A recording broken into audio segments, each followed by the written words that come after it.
दोस्तों बचपन में हमने कहानियां सुनी थी कि दुनिया को किंग्स और एम्परर्स चलाते हैं।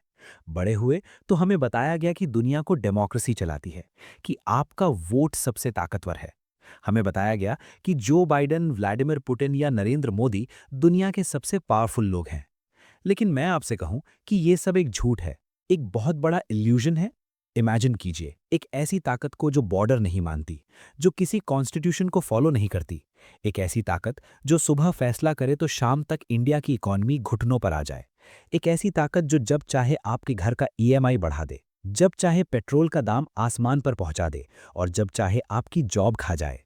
ये कोई हिडन इल्यूमिनाटी नहीं है, ये कोई सीक्रेट सोसाइटी नहीं है। ये एक कंपनी है, एक नाम है, जिसके बारे में 99% इंडियंस नहीं जानते, लेकिन 100% इंडियंस रोजाना इसका नमक खाते हैं। इसका नाम है ब्लैक रॉक, और इसका मालिक the emperor of the shadows है लैरी फिंक।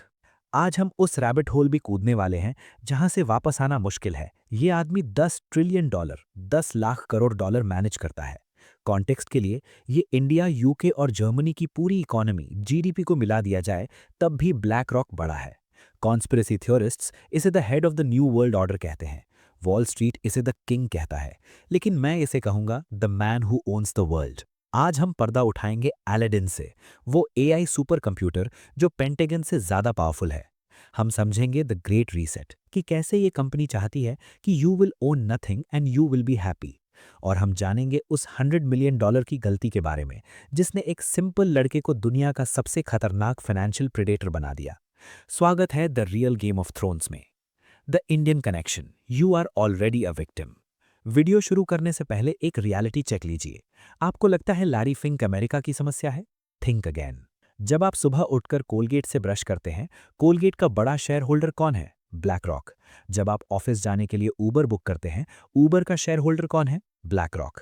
जब आप दोपहर में मैगी यानी नेस्ले खाते हैं, मालिक कौन? Black rock. जब आप एचडीएफसी बैंक या आईसीआईसीआई बैंक में पैसा रखते हैं, या रिलायंस और इन्फोसिस के शेयर्स खरीदते हैं, ध्यान से शेयर होल्डर्स लिस्ट चेक कीजिए। हर जगह एक ही नाम मिलेगा, ब्लैक रॉक। लैरी फिंक का पैसा इंडिया की नस नस में दौड़ रहा है।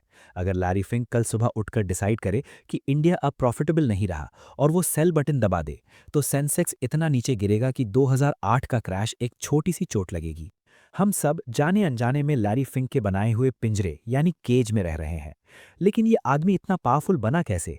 क्या ये कोई जीनियस था, कोई विलन था?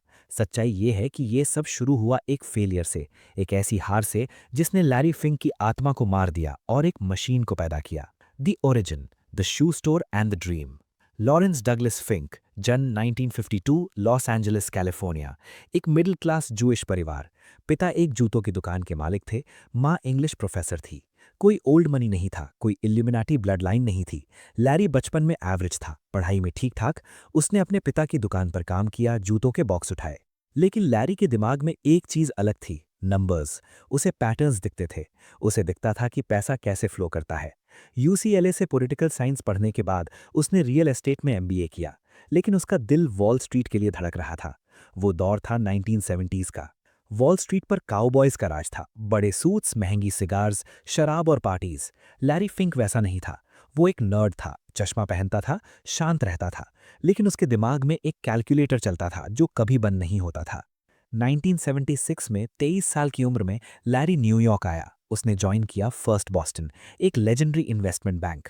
और यहां से शुरू हुई उसकी पहली जिंदगी, वो जिंदगी जो तबाह होने वाली थी। The first rise, inventing the weapon, MBS. First Boston में लैरी को बॉन्ड डिपार्टमेंट में डाला गया। उस वक्त बॉन्ड्स बोरिंग माने जाते थे, स्टॉक्स में असली एक्शन होता था। लेकिन लैरी ने वहां कुछ ऐसा किया जिसने फाइनेंस की दुनिया को हमेशा के लिए बदल दिया। दोस्तों ध्यान से सुनिएगा, क्योंकि ये कॉन्सेप्ट आज भी दुनिया को कंट्रोल करता है। उस वक्त अगर किसी अमेरिकन को घर खरीदना होता था, तो वो बैंक जाता, लोन लेता, और बैंक वो लोन अपने पास रखता था। सिंपल। लैरी फिंक और उसकी टीम लिविस रैनियरी के साथ मिलकर एक शैतानी दिमाग लगाया। उन्होंने सोचा कि क्यों ना हम हजारों लोगों के होम लोन्स को एक साथ बांध दें, उसका एक बॉन्ड बनाएं और उसे इन्वेस्टर्स को बेच दें। इसका नाम दिया गया मॉर्टगेज बैक्ड सिक्योरिटी। इसका मतलब क्या था? अब बैंक लोन देकर रिस्क अपने पास नहीं रखता था, वो रिस्क इन्वेस्टर्स को बेच देता था। लैरी ने हवा से पैसा बनाने की मशीन ढूंढ ली। फर्स्ट बॉस्टन के लिए उसने बिलियंस कमाए। वो बैंक का गोल्डन बॉय बन गया। सिर्फ 31 साल की उम्र में वो मैनेजिंग डायरेक्टर बन गया। लोग उसे वंडरकिंड कहते थे। उसके पास पावर थी, रिस्पेक्ट थी और वो फर्स्ट बॉस्टन का सीईओ बनने की लाइन में सबसे आगे था। लैरी को लगा वो भगवान है, वो मार्केट को प्रिडिक्ट कर सकता है। लेकिन ग्रीक ट्रेजेडी में एक शब्द होता है ह्यूब्रिस, अहंकार। और 1986 में किस्मत ने लैरी फिंक का अहंकार तोड़ने का फैसला किया। The $100 million mistake 1986। ये कहानी का वो हिस्सा है जो लैरी फिंक कभी भूल नहीं पाया। 1986 में लैरी और उसकी टीम को लगा कि मार्केट में इंटरेस्ट रेट्स बढ़ने वाले हैं। उन्होंने हैवी बैटिंग की, उन्होंने कॉम्प्लेक्स हेजेस बनाए, उन्होंने रिस्क को इग्नोर किया क्योंकि पिछले 10 साल से वो सिर्फ जीत रहे थे। लेकिन मार्केट ने उल्टा बिहेव किया, रेट्स नीचे गिर गए। लैरी फिंक के पोजीशंस कोलैप्स होने लगे। सुबह जब वो ऑफिस पहुंचा तो स्क्रीन्स लाल थीं। एक दिन में नुकसान नहीं हुआ, ये धीरे धीरे हुआ। लेकिन जब धूल बैठी तो पता चला कि लैरी फिंक ने बैंक का $100 मिलियन डुबा दिया। आज के हिसाब से ये शायद छोटा अमाउंट लगे, लेकिन 1986 में ये बस्ट बॉस्टन की पूरी साल की कमाई का एक बड़ा हिस्सा था। ये एक डिजास्टर था। लेकिन असली दर्द पैसा खोना नहीं था। असली दर्द वो था जो उसके बाद हुआ। कल तक जो लोग लैरी के जोक्स पर हंसते थे, जो उसके टेबल पर लंच करने के लिए लाइन लगाते थे, अचानक उन्होंने लैरी को पहचानना बंद कर दिया। हॉलवे में लोग उसे देखकर रास्ता बदल लेते थे। उसकी टीम के लोगों को फायर कर दिया गया। लैरी फिंक वॉल स्ट्रीट का स्टार अब एक पराया यानी अछूत बन गया।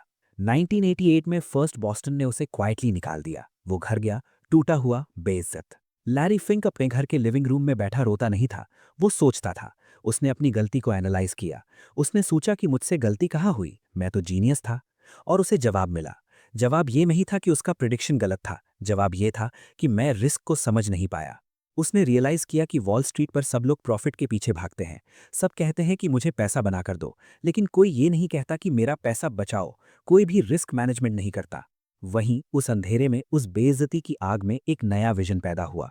लैरी ने कसम खाई कि मैं वापस आऊंगा, लेकिन इस बार मैं जुआ नहीं खेलूंगा। इस बार मैं कसीनो का मालिक बनूंगा। मैं एक ऐसी कंपनी बनाऊंगा जो प्रॉफिट से पहले रिस्क को देखेगी, जो अंधेरे में देख सकेगी। The Phoenix rises, Blackstone and the brooms closet. Larry अकेला वापस नहीं आ सकता था। उसे पैसा और क्रेडिबिलिटी चाहिए थी। वो गया एक और वॉल स्ट्रीट लेजेंड के पास, स्टीव श्वार्ज़मैन।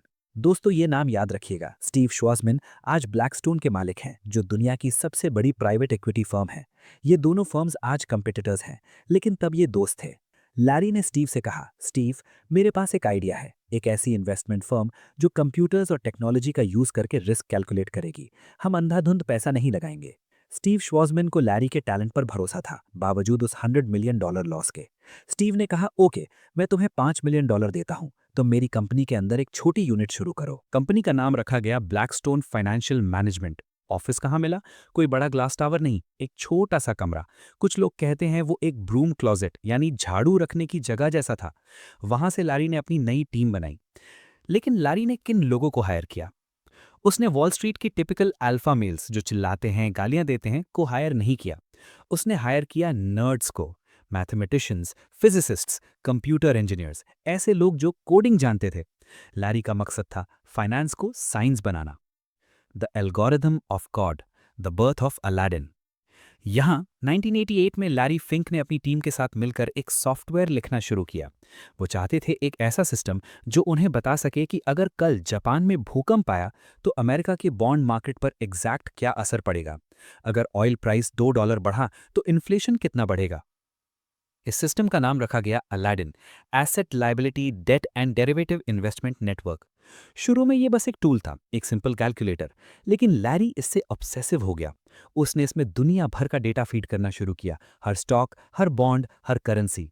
अलाडिन धीरे धीरे इंटेलिजेंट होने लगा। ये लैरी फिंक की तीसरी आंख यानी थर्ड आई बन गया। जब बाकी Wall Street investors gut feeling यानी अंदाजे पर पैसा लगा रहे थे, लैरी फिंक डेटा पर पैसा लगा रहा था। ब्लैकस्टोन फाइनेंशियल मैनेजमेंट तेजी से ग्रो करने लगी। 5 साल में उनके एसेट्स $23 बिलियन हो गए।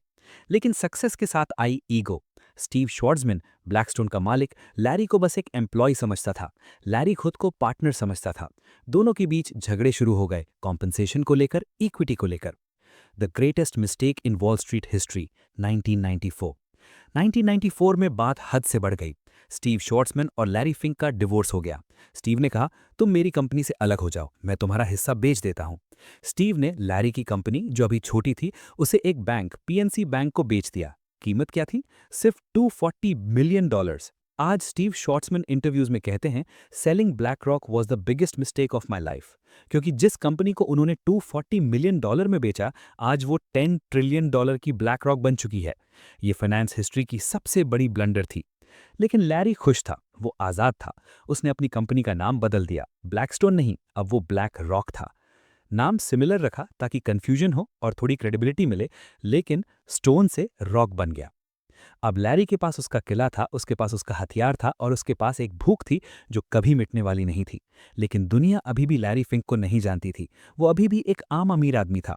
उसे दुनिया का मालिक बनने के लिए एक डिजास्टर चाहिए था, एक ऐसा तूफान जो बाकी सबको डुबा दे लेकिन लैरी की नाव को ऊपर उठा दे। और वो तूफान आने वाला था। उसका नाम था द 2008 ग्लोबल फाइनेंशियल क्राइसिस। दोस्तों, लैरी फिंक ने अपनी सेना तैयार कर ली थी, लेकिन ब्लैक रॉक अभी भी शैडोज में थी। दुनिया को तब पता चला जब वॉल स्ट्रीट पर आग लगी।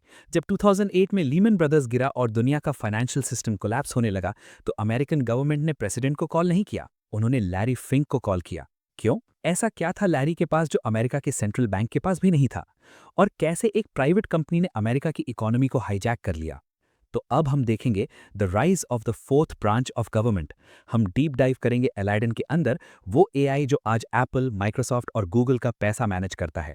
हम देखेंगे कि कैसे लैरी फिंक ने क्राइसिस को अपॉर्चुनिटी बनाया और दुनिया के सबसे पावरफुल बैंक्स को अपना गुलाम बना लिया। दोस्तों, डेट नोट कीजिए, 15 सितंबर 2008 मंडे की सुबह थी।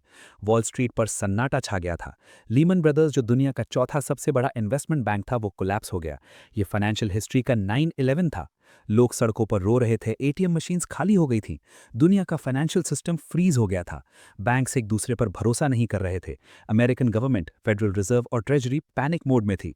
उन्हें समझ नहीं आ रहा था कि कौन सा बैंक बचेगा और कौन सा डूबेगा। उनके पास डेटा नहीं था।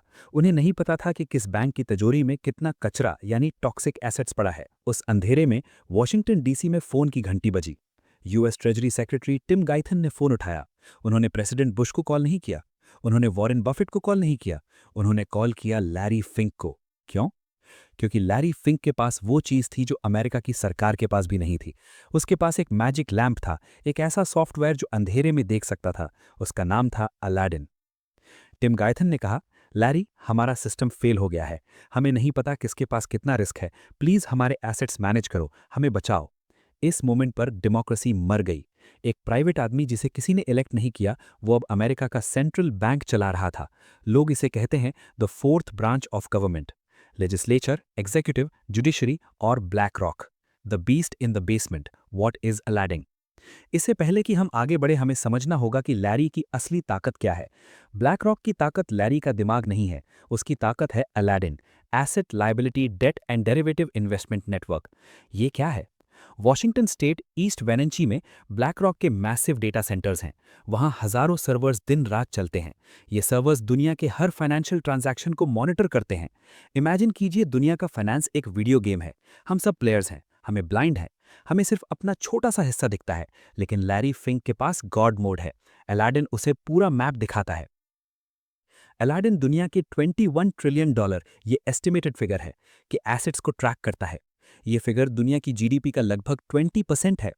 अलादीन सिर्फ डेटा कलेक्ट नहीं करता, वो फ्यूचर प्रिडिक्ट करता है कि अगर कल सऊदी अरेबिया ने ऑयल प्रोडक्शन रोका तो इंडिया के रिलायंस स्टॉक पर क्या असर पड़ेगा। अगर ऑयल प्राइस $2 बढ़ा तो इन्फ्लेशन कितना बढ़ेगा। दोस्तों, डरने वाली बात यह है कि सिर्फ ब्लैक रॉक अलादीन यूज नहीं करता है। ध्यान से सुनिएगा, एप्पल अपना $200 बिलियन कैश मैनेज करने के लिए अलादीन यूज करता है। माइक्रोसॉफ्ट अलादीन यूज करता है। गूगल अल्फाबेट अलादीन यूज करता है। यहां तक कि ब्लैक रॉक के कंपेटिटर्स वैनगार्ड और स्टेट स्ट्रीट भी अलादीन के डेटा पर डिपेंड करते हैं। मतलब दुनिया का पूरा फाइनेंशियल सिस्टम एक ही सॉफ्टवेयर पर चल रहा है।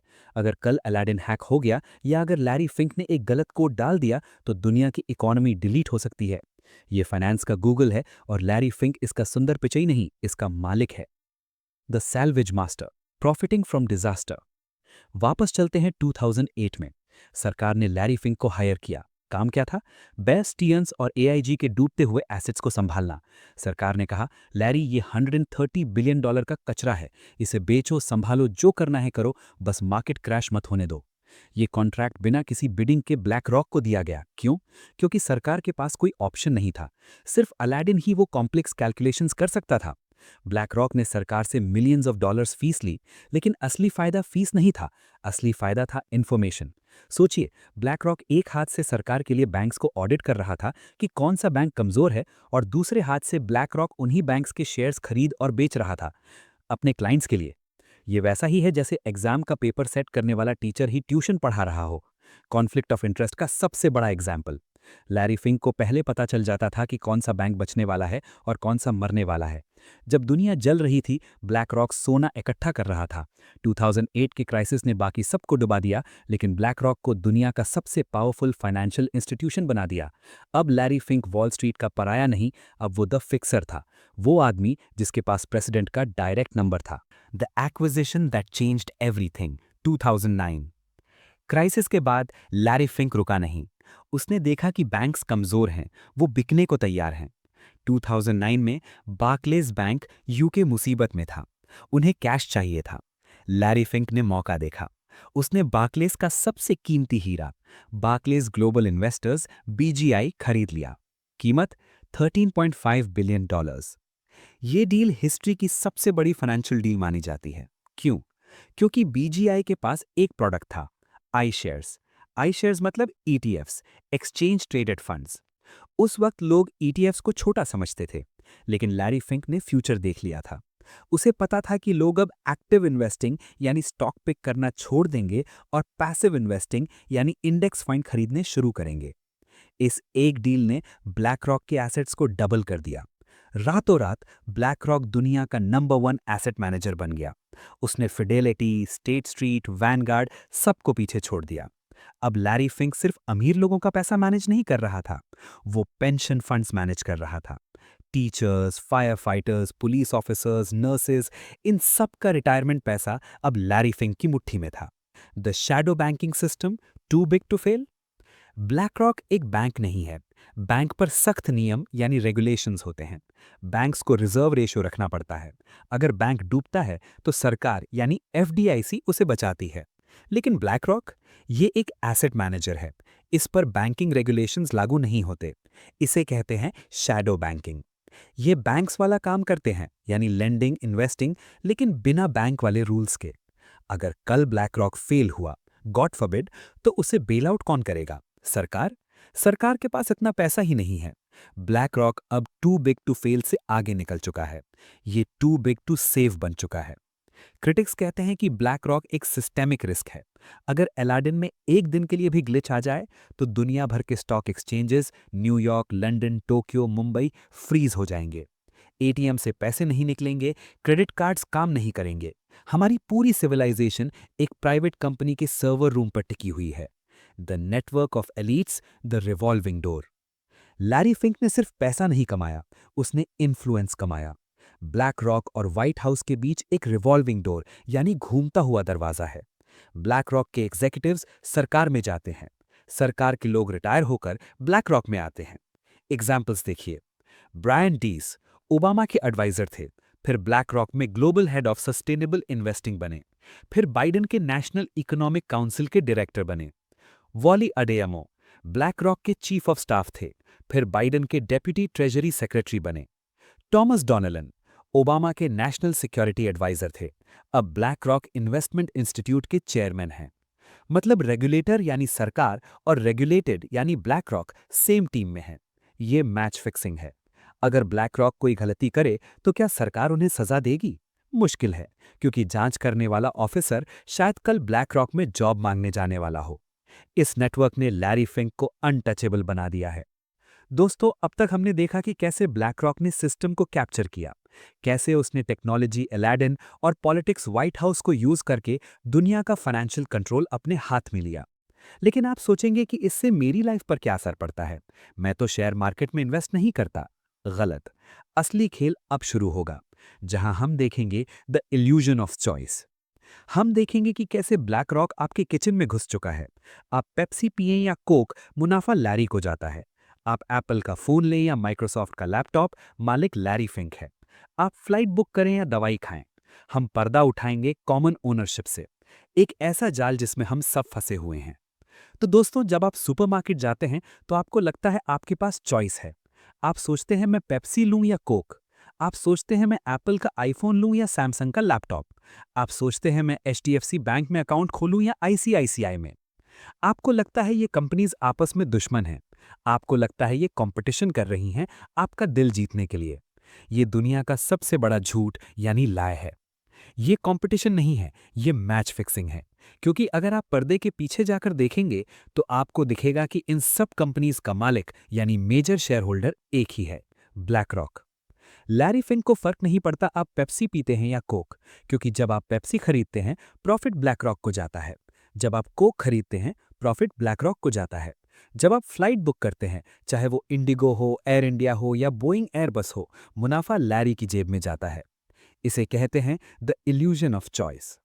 आपको लगता है आप आज़ाद हैं, लेकिन आप एक ऐसे कसीनो में हैं जहां हर टेबल, हर कार्ड और हर कॉइन पर लैरी फिंक का नाम लिखा है। आइए देखते हैं कि ये मोनोपोली कैसे काम करती है और इंडिया इसमें कहां फंसा है। Common ownership, why prices never drop. इस फिनोमिना को इकोनॉमिक्स में कहते हैं कॉमन ओनरशिप। सोचिए, अगर मैं पेप्सी और कोक दोनों का मालिक हूं तो क्या मैं चाहूंगा कि वो आपस में लड़कर प्राइस कम करें? बिल्कुल नहीं। अगर वो लड़ेंगे तो मेरा प्रॉफिट कम होगा। मैं चाहूंगा कि वो दोनों मिलकर प्राइसेस बढ़ाएं। मैं चाहूंगा कि वो प्राइस वॉर न करें। यही वजह है कि दुनिया भर में महंगाई बढ़ रही है। कंपटीशन खत्म हो चुका है। एयरलाइंस टिकट सस्ते क्यों नहीं करती? क्योंकि यूनाइटेड, डेल्टा, अमेरिकन एयरलाइंस सबके टॉप शेयर होल्डर्स सेम हैं, BlackRock, Vanguard, State Street. Banks interest rates कम क्यों नहीं करते? Same reason. ये सिर्फ अमेरिका की कहानी नहीं है। आइए इंडिया की बात करते हैं। The Indian connection, Larry's grip on the elephant. आपको लगता है ब्लैक रॉक सिर्फ वॉल स्ट्रीट पर है? अपना फोन उठाइए और चेक कीजिए। ब्लैक रॉक इंडिया के फॉरेन इंस्टीट्यूशनल इन्वेस्टर्स में सबसे बड़ा नाम है। वो इंडिया की ग्रोथ स्टोरी का सबसे बड़ा बेनिफिशियरी है। Banking, HDFC bank, ICICI bank, Axis bank, Kotak Mahindra bank. BlackRock इन सब में मेजर स्टेक होल्ड करता है through various funds. IT sector, Infosys, TCS, Wipro. Larry Fink इनके बोर्ड डिसीजंस को इन्फ्लुएंस कर सकता है। एनर्जी, रिलायंस इंडस्ट्रीज। मुकेश अंबानी और लैरी फिंक बिजनेस पार्टनर्स की तरह मिलते हैं। Auto, Tata Motors, Mahindra and Mahindra. इसका मतलब समझिए, अगर कल लैरी फिंक सुबह उठकर डिसाइड करे कि इंडिया अब रिस्की है और वो अपने अलादीन कंप्यूटर पर सेल इंडिया दबा दे, तो क्या होगा? सेंसेक्स और निफ्टी क्रैश हो जाएंगे। रुपया डॉलर के मुकाबले गिर जाएगा। पेट्रोल महंगा हो जाएगा। आपकी जॉब खत्म हो सकती है। इंडिया की इकोनॉमी की चाबी यानी की पार्शली न्यूयॉर्क में लैरी फिंक के ऑफिस में टंगी हुई है। ये पॉलिटिकल लेवरेज भी देता है। अगर अमेरिकन गवर्नमेंट चाहती है कि इंडिया कोई पॉलिसी चेंज करे तो वो ब्लैक रॉक के थ्रू इकोनॉमिक प्रेशर बना सकती है। इसे कहते हैं इकोनॉमिक वॉरफेयर, और ब्लैक रॉक इसका जनरल है। The housing conspiracy, you will own nothing. अब आते हैं उस थ्योरी पर जो आजकल इंटरनेट पर आग लगा रही है, नियो फ्यूडलिज्म। फ्यूडलिज्म वो पुराना सिस्टम था जहां लॉर्ड जमीन के मालिक होते थे और सर्व्स यानी गुलाम उस पर काम करते थे। वर्ल्ड इकोनॉमिक फोरम का एक इनफेमस स्लोगन है, you will own nothing and you will be happy. लोग इसे कंस्पिरेसी थ्योरी मानते थे, लेकिन अब ये रियलिटी बन रहा है और ब्लैक रॉक इसका इंजन है। अमेरिका, कनाडा और यूरोप में एक ट्रेंड देखा जा रहा है। आम आदमी घर खरीदने जाता है, वो लोन लेता है, सेविंग्स जोड़ता है, लेकिन जैसे ही वो ऑफर देता है, एक अनोनिमस बायर आता है और कैश पेमेंट करके घर ले जाता है। वो बायर कौन है? Institutional investors, black rock, Blackstone, Vanguard. ये कंपनीज क्या कर रही हैं? ये पूरे के पूरे नेबरहुड्स यानी मोहल्ले खरीद रही हैं। ये सिंगल फैमिली होम्स जो लोगों के रहने के लिए बने थे, उन्हें रेंटल प्रॉपर्टीज में बदल रही हैं। नतीजा, हाउसिंग प्राइसेस आसमान छू रहे हैं। मिडिल क्लास आदमी घर खरीदने की औकात से बाहर हो गया है। मजबूरन उसे रेंट पर रहना पड़ता है। और लैंडलॉर्ड कौन है? एक फेसलेस कॉरपोरेशन। सोचिए इस फ्यूचर को। आप जिस घर में रहते हैं वो ब्लैक रॉक का है। आप जिस कार को ड्राइव करते हैं सब्सक्रिप्शन मॉडल, वो ब्लैक रॉक की है। आप जो खाना खाते हैं वो ब्लैक रॉक की कंपनीज बनाती हैं। आप एक रेंटर बनकर रह जाएंगे अपनी ही जिंदगी में। लैरी फिंक कहता है कि ये एफिशिएंट है, क्रिटिक्स कहते हैं कि ये गुलामी यानी स्लेवरी का नया रूप है, जहां आपके पास एसेट नहीं है, सिर्फ एक्सपेंस है। जब आपके पास प्रॉपर्टी नहीं होती, तो आप सरकार और कॉरपोरेशंस के खिलाफ बोलने की ताकत खो देते हैं। नोट: ब्लैक रॉक अक्सर बड़ी संख्या में सीधे घर नहीं खरीदता है। ये दावा करता है कि ये उन कंपनियों में निवेश करता है जो ऐसा करती हैं, लेकिन आम आदमी के लिए परिणाम एक ही है: संस्थागत पैसा आवासीय बाजार पर कब्जा कर रहा है। Commodities control the food on your plate. सिर्फ घर नहीं, ब्लैक रॉक खेती यानी एग्रीकल्चर और कमोडिटीज का भी किंग है। गोल्ड एंड सिल्वर, आपने सुना होगा सिल्वर ट्रस्ट एसएलवी और गोल्ड ट्रस्ट जीएलडी। ये ईटीएफ्स हैं। जब आप डिजिटल गोल्ड खरीदते हैं तो पैसा ब्लैक रॉक के वॉल्ट में जाता है।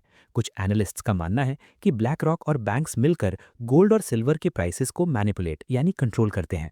अगर उन्हें डॉलर को स्ट्रांग दिखाना है तो वो पेपर गोल्ड मार्केट में बेच देते हैं, जिससे असली सोने का भाव गिर जाता है।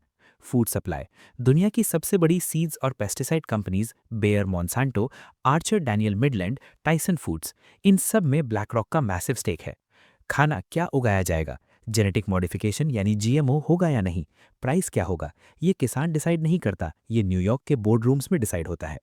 एक रिपोर्ट के मुताबिक यूक्रेन, जो दुनिया का ब्रेड बास्केट है, की जमीन खरीदने वाली कंपनीज में भी ब्लैक रॉक का इंटरेस्ट है। वॉर के बाद रिकंस्ट्रक्शन का कॉन्ट्रैक्ट किसके पास है? BlackRock. मतलब पहले वेपन्स में इन्वेस्ट करो यानी लॉकहीड मार्टिन या रेथियन, फिर रिकंस्ट्रक्शन में इन्वेस्ट करो, दोनों तरफ से profit. The great defense, we are just passive. जब लैरी फिंक से पूछा जाता है कि आप इतने पावरफुल क्यों हैं, तो वो मुस्कुराते हुए कहते हैं, हमारा पैसा थोड़ी है, ये तो लोगों का पैसा है, हम तो बस ट्रस्टी हैं। वो कहते हैं हम पैसिव इन्वेस्टर्स हैं, हम कंपनी नहीं चलाते। ये ब्लैक रॉक का सबसे बड़ा डिफेंस मैकेनिज्म है।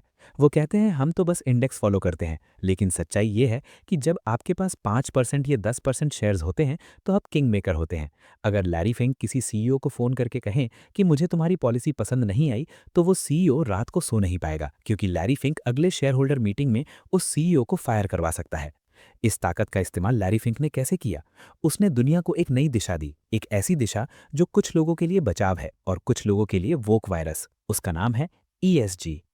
दोस्तों, अब तक हमने देखा कि लैरी फिंक के पास दुनिया की चाबी है, लेकिन हर विलन या हीरो को एक मिशन चाहिए होता है। सिर्फ पैसा कमाना काफी नहीं है। लैरी फिंक दुनिया को बदलना चाहता है। पिछले कुछ सालों में आपने देखा होगा कि अचानक सारी बड़ी कंपनीज एक ही भाषा बोलने लगी हैं। नेटफ्लिक्स, डिज्नी, बड लाइट सब वोक मैसेजेस प्रमोट कर रहे हैं। क्लाइमेट चेंज पर फोकस बढ़ गया है। ऑयल कंपनीज को विलन बनाया जा रहा है। आपको लगता है ये पब्लिक डिमांड है? नहीं, ये लैरी फिंक का ऑर्डर है। हम आगे देखेंगे woke capitalism and the great reset. हम पढ़ेंगे लैरी फिंक के उस एनुअल लेटर को जो दुनिया के हर सीईओ के लिए एक फतवा यानी ऑर्डर होता है। हम समझेंगे कि कैसे ब्लैक रॉक आपकी कार का इंजन, आपके घर की बिजली और आपके बच्चे का स्कूल करिकुलम चेंज कर रहा है, ईएसजी के नाम पर। तो दोस्तों, पिछले कुछ सालों में आपने एक अजीब चीज नोटिस की होगी। अचानक दुनिया की सारी बड़ी कंपनीज एक ही भाषा बोलने लगी है। नेटफ्लिक्स, डिज्नी, नाइकी, जिलेट, ये सब अपना प्रोडक्ट बेचने से ज्यादा पॉलिटिक्स बेच रहे हैं। ये क्लाइमेट चेंज पर ज्ञान देते हैं, ये जेंडर पॉलिटिक्स पर स्टैंड लेते हैं। आपने देखा होगा बड लाइट बियर कंपनी ने एक ट्रांसजेंडर इन्फ्लुएंसर को हायर किया, जिससे उनका सेल्स क्रैश हो गया। डिज्नी ने फ्लोरिडा सरकार से लड़ाई की और उनका स्टॉक गिर गया। सवाल ये है कि एक बिजनेस अपने कस्टमर्स को नाराज क्यों करेगा? एक दुकानदार अपने ग्राहक से क्यों लड़ेगा? लोग कहते हैं गो वोक गो ब्रोक, लेकिन ये कंपनीज ब्रोक होने को तैयार हैं, फिर भी ये एजेंडा नहीं छोड़ रही। क्यों? जवाब है लैरी फिंक। इन कंपनीज का सीईओ आपसे नहीं डरता, वो लैरी फिंक से डरता है। अगर वो लैरी फिंक का सोशल एजेंडा फॉलो नहीं करेंगे तो लैरी उनका स्टॉक गिरा देगा। अगर वो वोक नहीं बनेंगे तो उन्हें ब्लैक रॉक का पैसा नहीं मिलेगा। इसे कहते हैं वोक कैपिटलिज्म, और इसका हथियार है एक 3 letter word, ESG, the annual letter, the फतवा ऑफ वॉल स्ट्रीट। हर साल जनवरी में लैरी फिंक दुनिया के सारे सीईओज को एक चिट्ठी लिखते हैं। इसे कहते हैं Larry Fink's annual letter to CEOs. ये कोई सजेशन बॉक्स नहीं है, वॉल स्ट्रीट पर इसे एक फतवा यानी ऑर्डर माना जाता है। 2020 के लेटर में लैरी ने साफ शब्दों में लिखा, climate risk is investment risk. उन्होंने कहा कि अगर तुम्हारी कंपनी हमारे सस्टेनेबिलिटी स्टैंडर्ड्स को फॉलो नहीं करेगी, अगर तुम नेट जीरो यानी कार्बन एमिशन कम करने की तरफ नहीं बढ़ोगे, तो ब्लैक रॉक तुम्हारे खिलाफ वोट करेगा, हम अपना पैसा निकाल लेंगे। सोचिए, एक आदमी न्यूयॉर्क में बैठकर डिसाइड कर रहा है कि इंडिया की स्टील कंपनी कैसे चलेगी या अमेरिका की ऑयल कंपनी कहाँ खुदाई करेगी। ये कैपिटलिज्म नहीं है, ये कोअर्शन यानी जबरदस्ती है। लैरी फिंक ने कहा है, behaviours are going to have to change and we have to force behaviours. व्यवहार बदलना पड़ेगा और हमें जबरदस्ती बदलवाना पड़ेगा। The weapon, what is ESG? The social credit system. Larry Fink जिस डंडे से दुनिया को हाँक रहे हैं उसका नाम है ईएसजी। ई एनवायरमेंटल, क्या आप कार्बन फैला रहे हैं, क्या आप ग्रीन एनर्जी यूज कर रहे हैं।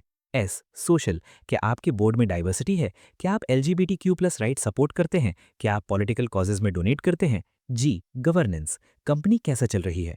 सुनने में ये सब बहुत अच्छा लगता है, हमें पर्यावरण बचाना चाहिए, सही बात है। लेकिन रियलिटी में ESG एक सोशल क्रेडिट सिस्टम बन चुका है, बिल्कुल चाइना की तरह।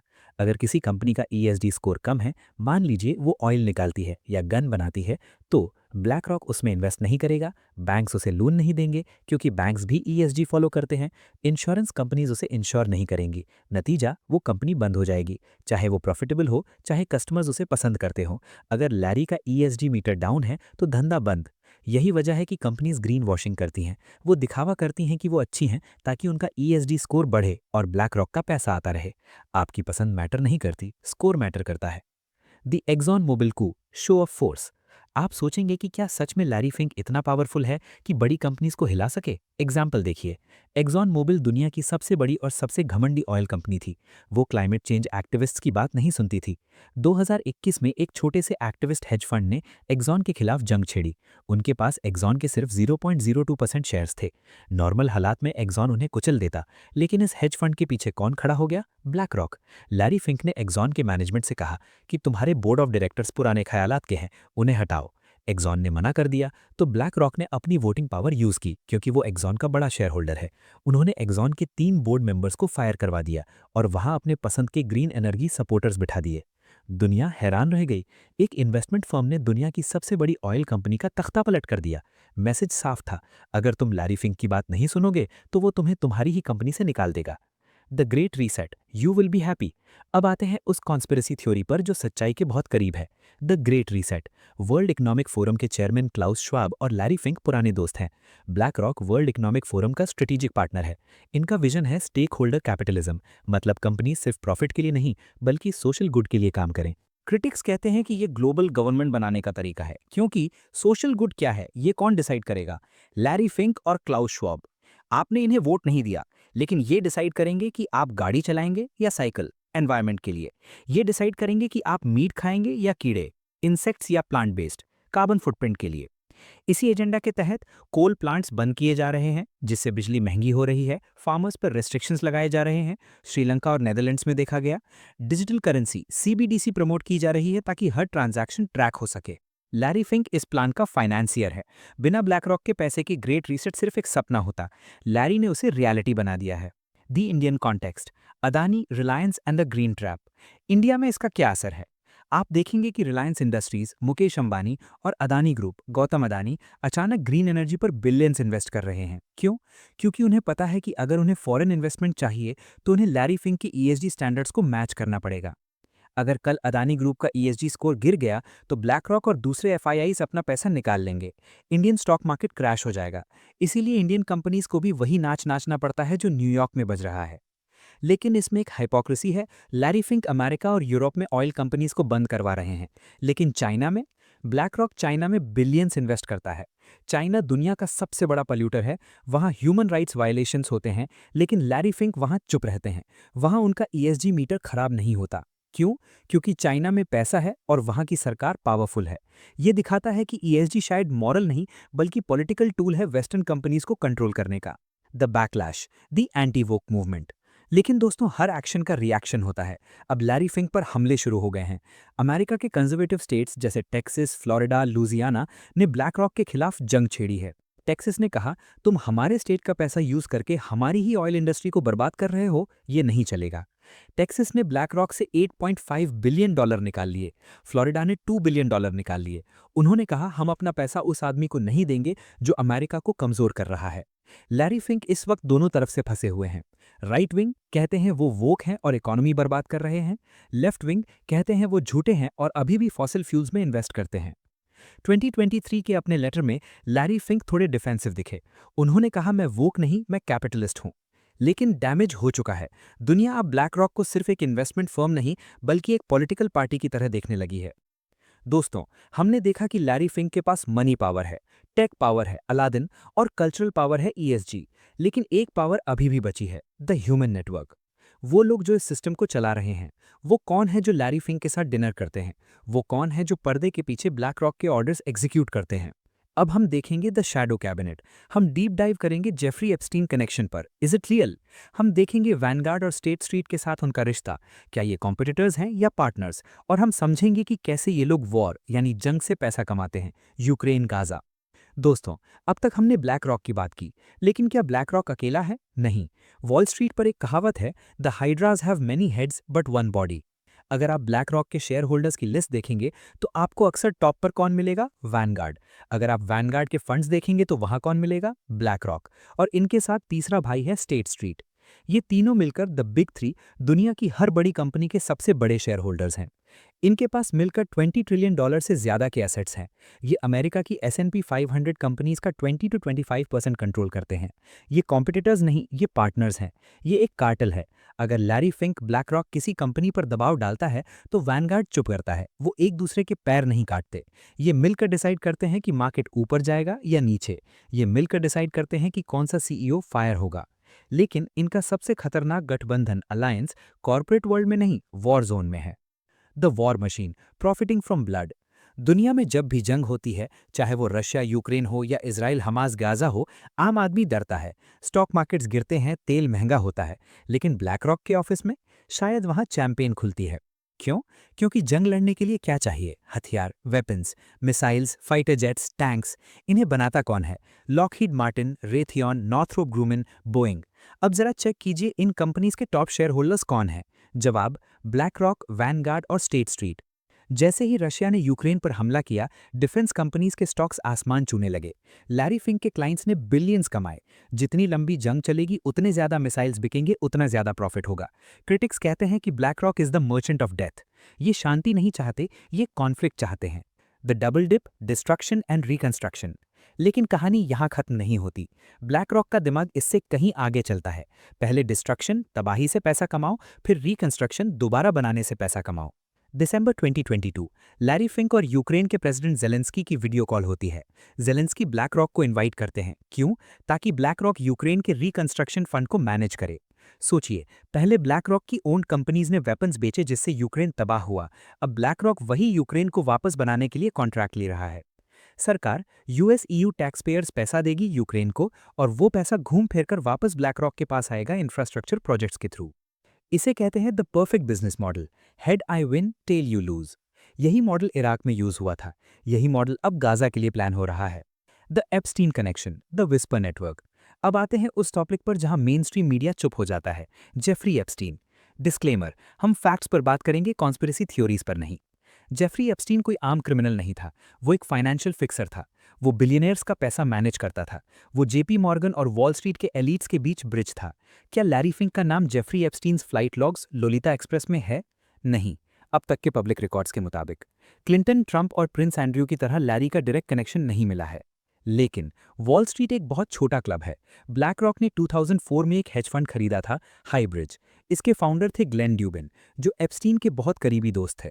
एप्स्टीन ने क्लेम किया था कि वो ब्लैक रॉक के फाउंडर्स को जानता है। फाइनेंशियल सर्कल्स में सब एक दूसरे से जुड़े होते हैं। एप्स्टीन का काम था अमीर लोगों को कॉम्प्रोमाइज करना, ब्लैकमेल मटेरियल इकट्ठा करना, ताकि उन्हें कंट्रोल किया जा सके। कुछ कॉन्स्पिरेसी थ्योरिस्ट्स का मानना है कि ESG और वोक एजेंडा इतनी तेजी से इसीलिए फैला क्योंकि बहुत सारे CEOs और पॉलिटिशियंस कॉम्प्रोमाइज्ड हैं। उन्हें डर है कि अगर वो लैरी फिंक या ग्लोबल एलीट्स की बात नहीं मानेंगे तो उनके राज बाहर आ जाएंगे। हालांकि इसका कोई ठोस सबूत नहीं है, लेकिन साइलेंस बहुत कुछ कहता है। क्यों कोई CEO अपनी ही कंपनी का नुकसान करेगा वोक बनने के लिए, अनलेस उसे किसी और चीज का डर हो? The shadow cabinet, the human network. Black rock सिर्फ एक कंपनी नहीं, एक गवर्नमेंट है। हमने स्टार्टिंग में रिवॉल्विंग डोर की बात की थी। आइए इसे और गहराई से देखते हैं। ब्लैक रॉक के एम्प्लॉयज दुनिया भर के सेंट्रल बैंक्स को एडवाइस करते हैं। जब यूरोप में क्राइसिस आया तो यूरोपियन सेंट्रल बैंक ने ब्लैक रॉक को हायर किया। जब कनाडा में हाउसिंग बबल बना, उन्होंने ब्लैक रॉक को कंसल्ट किया। जब इंडिया में ESG नॉर्म्स की बात हुई तो ब्लैक रॉक के इनपुट्स लिए गए। ये लोग लॉज नहीं मानते, ये लॉज लिखते हैं। जब कोई नया बैंकिंग रेगुलेशन बनता है तो ब्लैक रॉक के लॉयर्स उसे ड्राफ्ट करते हैं और पॉलिटिशियंस सिर्फ साइन करते हैं। एक एग्जाम्पल, ब्रायन डीस। ये आदमी पहले ओबामा का एडवाइजर था, फिर ब्लैक रॉक में सस्टेनेबल इन्वेस्टिंग का हेड बना, फिर वापस बाइडेन का नेशनल इकोनॉमिक काउंसिल डायरेक्टर बन गया। अब ये बंदा व्हाइट हाउस में बैठकर वही पॉलिसीज बना रहा है, क्लाइमेट चेंज, ग्रीन एनर्जी, जो ब्लैक रॉक के पोर्टफोलियो को फायदा पहुंचाती हैं। ये लीगलाइज्ड करप्शन है। The Vanguard mystery who owns the owners. एक सवाल जो सबके दिमाग में आता है, अगर ब्लैक रॉक सबको ओन करता है तो ब्लैक रॉक को कौन ओन करता है? ब्लैक रॉक एक पब्लिक कंपनी है। इसके शेयर होल्डर्स कौन है? Vanguard, major share holder. तो वैनगार्ड को कौन ओन करता है? वैनगार्ड एक यूनिक स्ट्रक्चर है। ये प्राइवेट है, लेकिन इसके मालिक इसके फंड्स हैं। मतलब कोई चेहरा नहीं है। वैनगार्ड के पीछे के असली ह्यूमंस कौन है, ये पता लगाना मुश्किल है। कहा जाता है कि पुराने बैंकिंग फैमिलीज, रॉथस्चाइल्ड्स, ड्यूपॉन्ट्स, रॉकफेलर्स अपना पैसा इन्हीं स्ट्रक्चर्स के थ्रू मैनेज करते हैं ताकि उनका नाम पब्लिक ना हो। लैरी फिंक वो चेहरा है जो टीवी पर आता है, लेकिन वैनगार्ड वो साइलेंट जाइंट है जो कभी इंटरव्यू नहीं देता। ये दोनों मिलकर दुनिया का सबसे बड़ा ड्यूओपोली चलाते हैं। The Indian impact, economic colonialism 2.0। History repeat होती है। 300 साल पहले एक कंपनी आई थी, ईस्ट इंडिया कंपनी। उन्होंने व्यापार यानी ट्रेड के नाम पर पॉलिटिक्स कंट्रोल की। आज ब्लैक रॉक वही कर रहा है। फर्क सिर्फ इतना है कि उनके पास बंदूकें नहीं, एल्गोरिदम्स हैं। जब इंडियन गवर्नमेंट कोई बड़ी पॉलिसी लाती है, जैसे फार्म लॉज या ग्रीन एनर्जी मिशन, तो हमें देखना चाहिए कि इसका बेनिफिशियरी कौन है।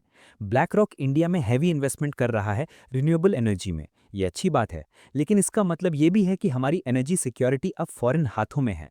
अगर कल वो फंडिंग रोक दें तो हमारे पावर प्लांट्स बंद हो सकते हैं। ये इकोनॉमिक कोलोनियलिज्म 2.0 है। तो दोस्तों, हमने लैरी फिंक के एम्पायर का हर कोना देख लिया। हमने अलादीन देखा, ईएसजी देखा, वॉर प्रॉफिट्स देखे और शैडो नेटवर्क्स देखे। ये सब सुनकर डर लगना लाजमी है। ऐसा लगता है हम एक पिंजरे में हैं जिसका कोई दरवाज़ा नहीं। लेकिन हर एम्पायर का एक अंत होता है। क्या BlackRock too big to fail है, या फिर लैरी फिंक ने अपने पैरों पर कुल्हाड़ी मार ली है? दुनिया भर में अब लोग जाग रहे हैं, प्रोटेस्ट हो रहे हैं, पैसा निकाला जा रहा है। अब हम निकालेंगे तो फाइनल वर्डिक्ट। हम बात करेंगे लैरी फिंक की वीकनेस की, और सबसे ज़रूरी टॉप 5 लाइफ लेसन्स जो आप इस कहानी से सीख सकते हैं। आप कैसे एक सिस्टम बना सकते हैं, आप कैसे रिस्क मैनेज कर सकते हैं, और आप कैसे इस मैट्रिक्स से बाहर निकल सकते हैं। दोस्तों, हर एम्पायर का एक अंत होता है। रोमन एम्पायर गिरा, ब्रिटिश एम्पायर गिरा। क्या ब्लैक रॉक कभी गिर सकता है? आज लैरी फिंक के पास $10 ट्रिलियन हैं, लेकिन हिस्ट्री गवाह है, when you become too big you become the target. आज ब्लैक रॉक पर हमले हो रहे हैं। राइट विंग यानी रिपब्लिकन्स कहते हैं वो वोक हैं, लेफ्ट विंग यानी डेमोक्रेट्स कहते हैं वो ईविल कैपिटलिस्ट हैं। टेक्सास और फ्लोरिडा ने ब्लैक रॉक से बिलियंस निकाल लिए हैं। सीईओ लेटर का टोन बदल गया है। लैरी फिंक ने अब ईएसजी शब्द यूज करना कम कर दिया है। वो अब कहते हैं हम पॉलिटिक्स में नहीं हैं। ये डर है, क्योंकि अगर पब्लिक जाग गई तो ब्लैक रॉक का खेल खत्म हो सकता है। लेकिन लैरी फिंक हमेशा एक कदम आगे रहते हैं। जब उन्हें लगा कि पुराना सिस्टम यानी फियाट करेंसी या डॉलर कमजोर हो रहा है, तो उन्होंने एक नई चाल चली, एक ऐसी चाल जिसने क्रिप्टो की दुनिया को हिला दिया। The bitcoin pivot, if you can't beat them buy them. कुछ साल पहले लैरी फिंक ने बिटकॉइन के बारे में कहा था, bitcoin is an index of money laundering, यानी बिटकॉइन काले धन को सफेद करने का तरीका है। वो क्रिप्टो से नफरत करते थे। लेकिन 2023 और 24 में क्या हुआ? ब्लैक रॉक ने अपना बिटकॉइन ईटीएफ यानी आईबीआईटी लॉन्च किया। आज ब्लैक रॉक दुनिया का सबसे बड़ा बिटकॉइन होल्डर बनने की राह पर है। लैरी फिंक अब टीवी पर आकर कहते हैं, बिटकॉइन इज डिजिटल गोल्ड। ये यू टर्न क्यों? क्योंकि लैरी फिंक समझ गए कि क्रिप्टो को रोका नहीं जा सकता। तो उन्होंने वही किया जो वो हमेशा करते हैं, कैप्चर इट। लोग सोचते थे बिटकॉइन डिसेंट्रलाइज्ड है, यानी किसी सरकार या बैंक के हाथ में नहीं है। लेकिन अब क्या? अगर ब्लैक रॉक सारा बिटकॉइन खरीद लेगा तो डिसेंट्रलाइजेशन का क्या होगा? ये लैरी फिंक का मास्टर स्ट्रोक है। उन्होंने क्रिप्टो के रेबल्स को हराया नहीं, उन्हें खरीद लिया। द वर्डिक्ट, विलन और जीनियस। तो दोस्तों, क्या लैरी फिंक एक विलन है? शायद नहीं, वो एक कैपिटलिस्ट हैं। उन्होंने वही किया जो सिस्टम अलाउ करता है। उन्होंने रूल्स नहीं तोड़े, उन्होंने रूल्स बनाए। उन्होंने देखा कि दुनिया में रिस्क है और उन्होंने रिस्क बेचने की दुकान खोल ली। वो हमारे अपने ही पैसे यानी पेंशन फंड्स, म्यूचुअल फंड्स को यूज करके हमें कंट्रोल करते हैं। टेक्निकली हम ही ब्लैक रॉक के मालिक हैं, लेकिन वोटिंग पावर लैरी के पास है। गलती लैरी की नहीं, गलती सिस्टम की है जो एक आदमी को इतनी ताकत देता है। गलती हमारी है कि हम सोए हुए हैं। Top 3 life lessons from Larry Fink. अब आते हैं सबसे ज़रूरी हिस्से पर। आप लैरी फिंक से प्यार करें या ना करें, आप उनकी स्ट्रैटेजीज को इग्नोर नहीं कर सकते। एक जूतों की दुकान वाले के बच्चे ने दुनिया कैसे खरीदी? यहाँ है 3 पावर लेसन्स जो आप अपनी लाइफ में अप्लाई कर सकते हैं। Lesson number 1, respect risk. जो गिरा वही उठा। लैरी फिंक का करियर 1986 में खत्म हो गया था। $100 मिलियन का लॉस, बेइज्जती, जॉब गई। लोग ऐसे सिचुएशन में टूट जाते हैं, डिप्रेशन में चले जाते हैं। लेकिन लैरी ने क्या किया? उसने एनालाइज किया। उसने देखा कि गलती प्रेडिक्शन में नहीं थी, गलती रिस्क मैनेजमेंट में थी। उसने अपनी नई कंपनी ब्लैक रॉक प्रॉफिट पर नहीं, रिस्क पर बनाई। Application for you. लाइफ में हमेशा अपसाइड यानी फायदा मत देखो, डाउनसाइड यानी नुकसान देखो। स्टॉक मार्केट हो या करियर, अगर मैं फेल हुआ तो क्या मेरे पास प्लान बी है? अगर जॉब गई तो क्या मेरे पास सेविंग्स हैं? लैरी फिंक बनने के लिए आपको पैरानॉइड यानी सतर्क होना पड़ेगा। Don't just chase returns, manage the disaster. Lesson number 2, kill your ego, emotional stability. 1994 में जब स्टीव श्वार्ट्जमैन ने लैरी को ब्लैकस्टोन से अलग किया तो वो एक बड़ा झटका था। लैरी गुस्से में आकर मीडिया में जा सकता था, स्टीव को गाली दे सकता था, लेकिन वो शांत रहा। उसने अपना सर नीचा किया और काम किया। आज black rock $10 trillion, Blackstone $1 trillion से 10 गुना बड़ा है। स्टीव श्वार्ट्जमैन आज भी रिग्रेट करते हैं। Application for you. बदला लेने के लिए चिल्लाना जरूरी नहीं है, बस इतने बड़े बनो कि तुम्हारा दुश्मन तुम्हारा नाम सुनकर रिग्रेट करे। अगर बॉस ने निकाल दिया या पार्टनर ने धोखा दिया, don't react, build. Success is the best revenge. Lesson number 3, build systems not just deals, the Aladdin philosophy. बाकी इन्वेस्टर्स डील्स ढूंढ रहे थे, आज खरीदो कल बेचो। लैरी फिंक ने सिस्टम बनाया। उसने टेक्नोलॉजी को फाइनेंस के साथ जोड़ा। उसने समझा कि फ्यूचर डेटा में है, गट फीलिंग में नहीं। उसने एक ऐसा मशीन बनाया जो उसके बिना भी चल सके। Application for you. अगर आप बिजनेस कर रहे हैं या जॉब कर रहे हैं तो सिर्फ हार्डवर्क मत करो, सिस्टम बनाओ, टेक्नोलॉजी यूज करो, एआई यूज करो, कुछ ऐसा बनाओ जो रिप्लेसेबल हो। लैरी फिंक ने अलादीन बनाया, इसलिए अमेरिकन गवर्नमेंट उसके पास आई। आपके पास क्या है जो दुनिया को चाहिए? Build a machine that makes money while you sleep. दोस्तों, लैरी फिंक और ब्लैक रॉक आज एक रियलिटी है। हम उन्हें इग्नोर नहीं कर सकते। वो हवा की तरह हैं, दिखते नहीं लेकिन हर जगह हैं। इस वीडियो का मकसद आपको डराना नहीं था, मकसद था आपको जगाना, ताकि अगली बार जब आप कोई प्रोडक्ट खरीदें या कोई न्यूज़ देखें तो आपको पता हो कि पर्दे के पीछे डोर किसके हाथ में है। आप कंज्यूमर से सिटीजन बने, सवाल पूछें और समझें कि पैसा सिर्फ कागज़ नहीं, ये कंट्रोल है। अगर आपको ये डीप डाइव डॉक्यूमेंट्री सीरीज़ पसंद आई हो तो इसे शेयर ज़रूर करें। ये इन्फॉर्मेशन मेन स्ट्रीम मीडिया आपको कभी नहीं दिखाएगा। अगर आप चाहते हैं कि मैं अगली series the Rothschild family, the bankers of God या George Soros the man who broke the Bank of England पर बनाऊं तो कमेंट सेक्शन में द एलीट्स लिखें। तब तक के लिए स्टे क्यूरियस, स्टे विजिलेंट। जय हिंद।